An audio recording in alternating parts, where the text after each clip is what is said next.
Hello friends, and thanks for checking in.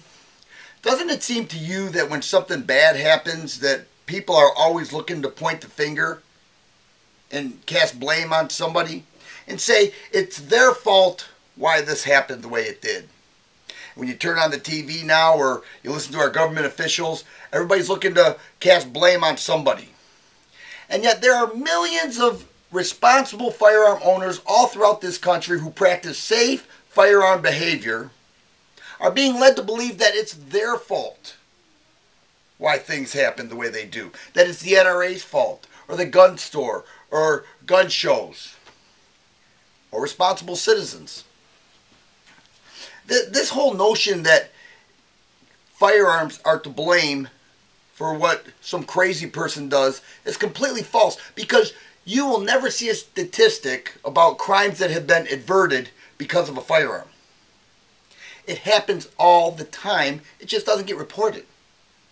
And the person who is carrying the firearm is doing the greatest amount of responsibility to protect not only his life or hers, but the entire community. If you carry a firearm in a responsible way, and you know that firearm, and you practice with that firearm, you are absolutely doing the right thing. Because you will never get credit if you avert a crime because of that firearm. This gun here cannot go off unless the trigger is pulled. Until that point, nothing bad can happen. Modern firearms can be dropped, they can be kicked around, they can be thrown up against a brick wall, and it's not going to go off. For some reason, we have been led to believe by people who have no idea what they're talking about that this is dangerous. No different than a steak knife or a baseball bat. Now, it would be crazy if somebody hurt somebody else with a baseball bat and said that we ought to ban baseball. Nobody's going to say that.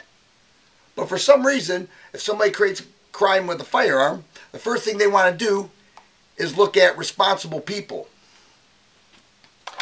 Don't you know that people who get concealed carry permits pass an FBI test? Do these people even know that? That they passed a background check?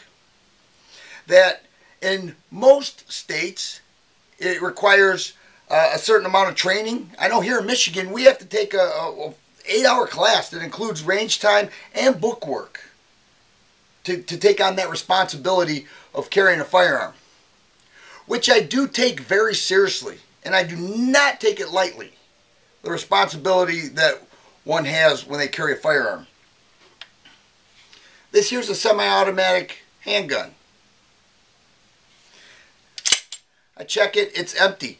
No matter what happens right now, it can't go off. Even if I pull the trigger, it is completely safe. Because I know this gun inside and out. I've taken the time to learn it. So if somebody else does not do that and something bad happens, it's not my fault. It's not the NRA fault. It's not the gun show's fault. It's the person's fault who never took the time to understand exactly what they're talking about. And it's the crazy person's fault. And we ought to look at some of the behaviors that that person possesses before you go on and blame people who actually practice, are safe, and responsible individuals. I've just had it with giving the impression that responsible people are doing something wrong because they love firearms.